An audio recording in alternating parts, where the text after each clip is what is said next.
Doctor Yunus সাহেব, আপনি প্রধান উপদেষ্টা, মানুষের বিশ্বাস আপনার উপর। আপনি চাই আপনার হাত দিয়ে একটি অবাধ সুষ্ঠু নির্বাচন নিশ্চিত হবে। আপনি যে কয়দিন ক্ষমতায় থাকবেন, আপনি অবাধ সুষ্ঠু নির্বাচনের মাধ্যমে জনগণের প্রতিনিধির কাছে ক্ষমতা হস্তান্তর করবেন। এই ধরনের একটা গভীর বিশ্বাস জনগণের।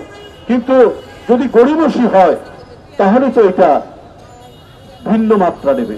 আপনার এক উপদেষ্টা ছাত্রদেরকে বলছে, তোমরা যেভাবে তোমরা চালাচ্ছ আমাদেরকে এইভাবে 5 বছর চললে পরে দেশ আরো সুন্দর হবে। তারপরে নির্বাচনের দরকার নাই।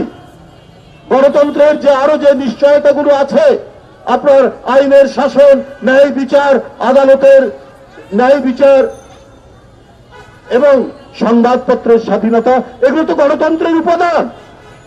এই গণতন্ত্রের উপাদানগুলো কি ধ্বংস হয়ে যাবে? আমি সেই উপদেষ্টার কাছে বলতে চাই, তো এটার জন্যই তো লড়াই।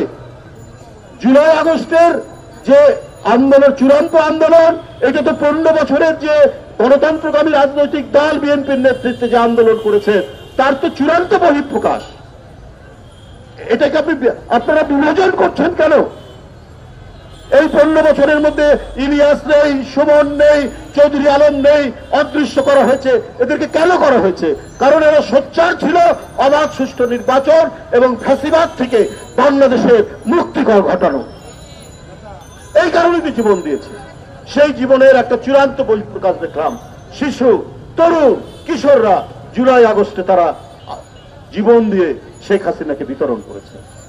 আমরা উপদেষ্টা সাহেবদেরকে বলবো যে আপনারা এগুলোকে এই 15 বছর 16 বছরের আন্দোলন আর জুলাই আগস্টের আন্দোলনের মধ্যে বিভাজন রেখা তৈরি করছেন কেন? এটা তো সব রক্তস্রোত একই সমুদ্রের মোহনায় গিয়ে মিলিত হয়েছে এবং তার এই মোহনার এই মিলিত স্রোতেই শেখ হাসিনা আজকে পালিয়ে গেছে।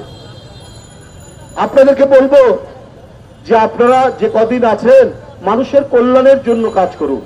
এখনো তো আপনার মিনিকেট চালের কেজি 85 টাকা। এইদিকে আপনারা নজর দিন। আপনার কি বলে পাইজাম আর স্বর্ণা চাল, একেবারে মোটা চাল, সেটার দাম 56-57 টাকা। আপনার 28 সেটার দাম 62 থেকে 65 টাকা। তো এগুলোর দিকে আপনারা নজর দিন।